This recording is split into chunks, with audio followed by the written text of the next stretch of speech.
ఇక పనికి పోయి వచ్చిన తర్వాత సాయంత్రం పూట గిట్లా కూర్చున్నాడు, పేపర్ చదివినట్టే చదివిండు. ఒక దబ్బున లేచిండు, కిచెన్లో పోయి ఏమో దేవులాడుతుండు మా ఆయన.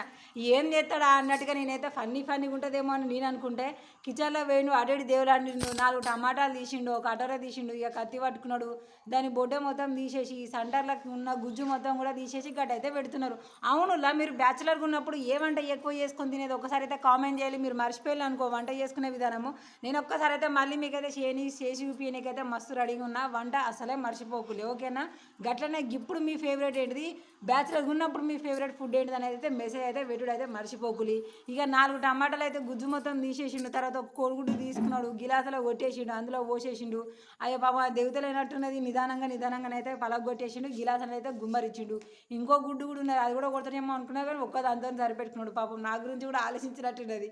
ఇక దాన్ని అటు ఇటు అయితే మొత్తం కూడా మంచిగా మిక్సీ పట్టినట్టుగా కలగలిపిండు. కలగలిపిన తర్వాత గింతంత ఉప్పు తీసిండు, ఇంకా ఎగ్గులో పడేసిండు. మళ్ళీ ఒకసారి అయితే దబ్బ కలిపేసిండు. నిజంగా మీరు ఏమైనా ఆమ్లెట్ వేసుకునేటప్పుడు ముందును కోడిగుడ్డుని ఇట్లా కలిపిన తర్వాత మిగిలిన అన్ని వేసుకున్నారు అనుకోండి, సూపర్ టేస్ట్ ఉంటుంది. ఉట్టిగా కలిపింది వేరే టేస్ట్ ఉంటుంది తెలుసా. ఒకసారి ఇట్లా ట్రై చేసి చూడాలి, ఆమ్లెట్ మీకు వేరే లెవెల్లో ఉంటుంది టేస్ట్ అయితే. ఇక అన్ని ఇట్లా కలగలిపిన తర్వాత టమాటాలు ఉన్నాయి కదా, ఇక టమాటాలు కోడిగుడ్లు అన్ని పక్కకు పెట్టిండు. అటు పోయి పెనం తీసుకొని వచ్చిండు. ఇక స్టవ్ ఆన్ చేసిండు, దాన్ని ఎర్రగప్పలేక మాటట్టుగా స్టవ్ ఏమో మంచిగా పెద్దగా పెట్టేసిండు. ఇక అటు ఇటు అయితే చూసిండు కదా, శంషా అందుకున్నాడు. గింత పోసిండు. గిట్లయితే కుదురుతలేదు అనేసి శంషా పక్కకు పడేసిండు. ఇక డైరెక్ట్గా గిలాసే పట్టిండు. ఈ గిలాస్తోనే అందులో టమాటాలు మొత్తం కూడా కోడిగుడ్డుని నింపిండు.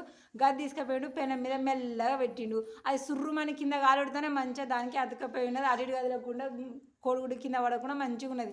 ఇక గట్టనే 1 2 3 4 టమాటాలు అయితే నింపిండు, పొయ్యి మీద పెట్టింది. కింద మంట మండుతూనే ఉన్నది, పైన మంచిగా వేడైతేనే ఉన్నది. సరే ఏం రెడీ చేస్తుండు పాపం, బాగా ఆకలి అవుతుందేమో, ఏం ట్రయల్ చేస్తుండు సుధాంతి అన్నట్టుగా నేను కూడా డిస్టర్బ్ చేయకుండా మెల్లగా ఏంది అన్నట్టుగానే పోయినా, రికార్డ్ చేస్తున్నాను కూడా చెప్పకుండా మెల్లగా చూస్తున్నాడు. ఎందుకంటే బయట రికార్డ్ చేస్తున్నా అంటే గివెందుకు ఆగబోయారు అనుకుంటూ ఉంటాడు. మరి రెడీ చేసేది ఒకసారి మీకు కూడా చూపించాలి కదా.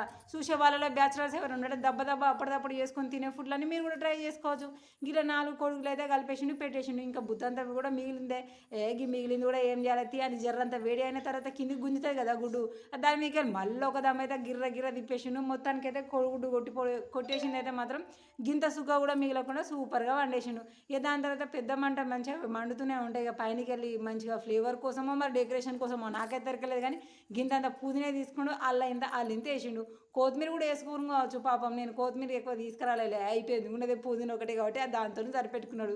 ఇక అన్నింటే సూపర్గా అయితే డెకరేషన్ అయితే చేసుకున్నాడు. కింద పెద్ద మంటనైతే మండుతూనే ఉన్నాయి. సరే కానీ కామెంట్ చేసిండ్రు అన్న, ఇక మేమైతే బ్యాచులర్ ఉన్నప్పుడు అయితే మాకు ఇట్లాంటివి ఏం లేవు. మాకు ఎక్కువ మటన్ చికెన్లు తప్ప సారీ ఓన్లీ మటన్ మాత్రమే ఉండదు. గందులో మటన్ సూప్ అంటే మాత్రం అయితే పడిసత్తా అప్పటికి ఇప్పటికి. కానీ ఇప్పుడు ఎత్తలేను కాబట్టి జరగా రుచి మర్చిపోయినట్టు అయిపోయింది. ఇదే నా ఫేవరెట్ ఫుడ్.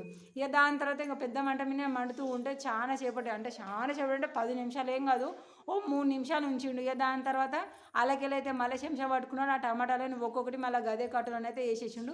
కింది అట్లనే ఉన్నది, పైనకే ఉన్నది. ఎక్కడ కూడా మరీ ఘోరంగా మాడినట్లేదు.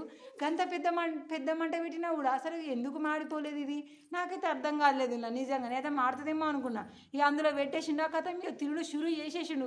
ఏందయ్యా ఈ ఫుడ్ అంటే అంతే మరి. జిమ్ చేసేటోళ్ళకి ఎక్కువ బాడీ రావాలి, ఆకలి తీరాలంటే దబ్బునే చేసుకొని తినే ఫుడ్ గిదేనే పిచ్చి మహందానా. మేము చదువుకునేటప్పుడు గిట్టనే దబ్బ చేసుకునేది. మా పని ఏందే మేము చూసుకునేది. కూరలు పువ్వులు అయ్యేదాకా చూస్తామా ఏంది అని అనుడుతుంది. నేను కూడా మస్తు షాక్ అయినా, కానీ టేస్ట్ మాత్రం సూపర్గా ఉంది. ట్రై చేసుకోండి.